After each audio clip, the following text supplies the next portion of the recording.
Kashi live में आपका स्वागत है। आइए देखते हैं शहर कुछ प्रमुख खबरें काशी लाइव के साथ।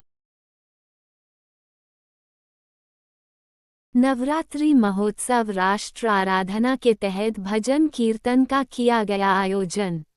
नवरात्रि महोत्सव राष्ट्र आराधना के तहत होटल ज्ञान इन बौद्ध विहार कॉलोनी में एक दिव्य व भव्य धार्मिक एवं सांस्कृतिक कार्यक्रम का आयोजन भारत माता मिशन के पीठाधीश्वर स्वामी विवेक चैतन्य जी महाराज के कुशल नेतृत्व एवं इस कार्यक्रम के संयोजक चिकित्सा प्रकोष्ठ के भारत माता मिशन के राष्ट्रीय अध्यक्ष डॉक्टर नीरज खन्ना के कुशल निर्देशन में संपन्न हुआ, जिसकी अध्यक्षता भारत माता मिशन एवं चिन्मय न्यास के राष्ट्रीय अध्यक्ष पंडित अजित मिश्र ने विधिवत मां दुर्गा की स्तुति से किया। कार्यक्रम में मुख्य रूप से मशहूर भजन गायक पंडित राकेश तिवारी एवं डॉक्टर नीरज खन्ना ने अपने मधुर सुर से भजन की प्रस्तुति कर उपस्थित जन समूह को मंत्रमुग्ध कर समा बांध दिया। कार्यक्रम में बनारस बार के भावी अध्यक्ष प्रत्याशी के रूप में प्रहलाद तिवारी, वरिष्ठ अधिवक्ता देवेंद्र कुमार मालवीय, अमन मिश्र, देवेंद्र सिंह, आलोक सिंह, भावी महामंत्री उम्मीदवार माधव पांड्या, अक्षेवर पांड्या, दवा कंपनी के निर्माता कृष्ण मुरारी पाठक, वर्ल्ड हिंदू फेडरेशन के अध्यक्ष अजय सिंह एवं महिला मंच से भवानी के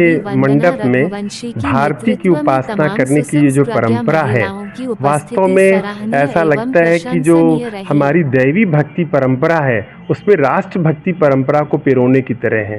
जिस तरीके से हम देवी की उपासना करते हैं वैसे हम राष्ट्र माता की उपासना करते हैं, और यह सोच हमें जो 21वीं सदी का जो भारत है या जो न्यू इंडिया का भारत है उसकी तरफ ले जाने के लिए एक सांस्कृतिक प्रेरणा के रूप में काम कर रहा है।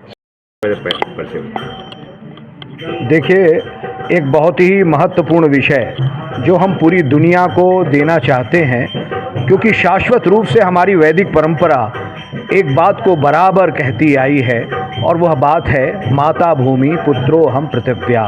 दैवी राष्ट्र को जीने वाला ये भारत समाज, ये पूरा भारतीय समाज आज, जिसको अभी हमारे डॉक्टर नीरज खन्ना जी ने कहा कि 33 करोड़ देवी देवताओं को माँ जगदम्बा उस भारत भारती के रूप में जानना, तो हम इस नवरात्र में उस वैदिक परंपरा के अनुरूप, विवेकानंद और महर्षि अरविंद के अनुरूप हम ये कहना चाहते हैं कि नौ दुर्गा में हम उस दैवी राष्ट्रवाद की साधना को, भारत माता को कहीं ना कहीं अनुभव करें। और यही एक जादू है जिसके माध्यम से हम भारत को, भारत की लोक चेतना को, अपने विराट स्वरूप को समझाने का, समझने का एक प्रयास कर सकते हैं। आज अगर आप सच पूछें तो पूरी धरती पर मातृ प्रेम को मातृ सत्ता के रूप में, मातृ शक्ति के रूप में समझने का सामर्थ्य अगर किसी को प्राप्त हुआ है तो वो भारत की धरती को ही प्राप्त हुआ है, भारत की चिन्मय सत्ता को ही प्राप्त हुआ है।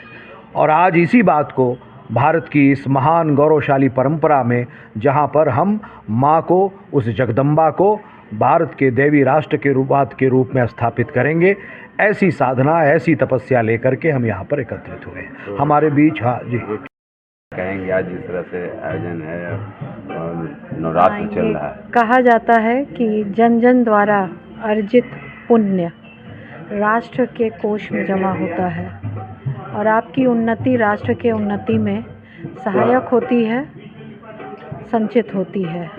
ऐसे में ये कॉन्सेप्ट कि हम नौ दुर्गा का आह्वान जगदम्बा के रूप में करें, इससे उचित तो और कुछ हो ही नहीं सकता, क्योंकि इसमें सर्वांगीण विकास समाहित है। मैं सुष्मिता सेठ, क्षेत्रीय संयोजक बेटी बचाओ बेटी पढ़ाओ। आज किस तरह का आयोजन है? नवरात्र का समय चल रहा है। सबसे पहले इस शक्ति उपासना के महापर्व शारदीय नवरात्रि की आप सभी को ढेर सारी हार्दिक शुभकामनाएं।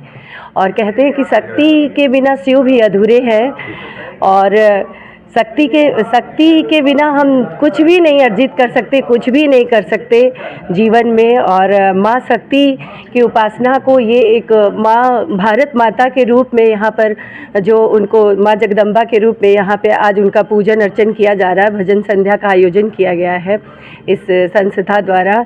तो बहुत ही सराहनीय कदम है, सुंदर राष्ट्र के लिए और राष्ट्र के सर्वांगीण विकास के लिए और आज माँ शक्ति हमको ये भी एक महिलाओं को वो देती है, कह सकते हैं कि हम बिना अपने को वो समय भारत में आ चुका है।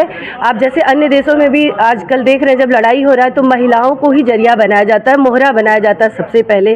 तो महिलाओं का वो समय आ चुका है कि अपनी शक्ति को पहचाने, अपने माँ शक्ति स्वरूपा को पहचाने, वो कि वो जगदम्बा का स्वरूप है। ये भारत की वही धरती है जहाँ पर महारानी लक्ष्मीबाई, दुर्गावती, पद्मावती और जीजाबाई जैसी महान वीरांगनाएं हुई, जिनके हाथों में शस्त्र थे। और जब जब हमारे देश में धर्म की हानि हुई, जब जब हमारे मान सम्मान प्रतिष्ठा की हानि हुई, तब तब उन्होंने शस्त्र उठाए। तो ये समय आ गया है कि ये मातृशक्तियाँ अपनी शक्ति को फिर से पहचाने, ये बेटियाँ फिर से अपनी शक्ति को पहचाने, वैसे ही संबल और सशक्त बने, जागरूक बने और फिर से एक बार लड़ने को तैयार हो जाएं अपने आत्मसम्मान के लिए, अपने देश के आन बान शान के लिए। धन्यवाद। जय माता दी। बहुत सुंदर।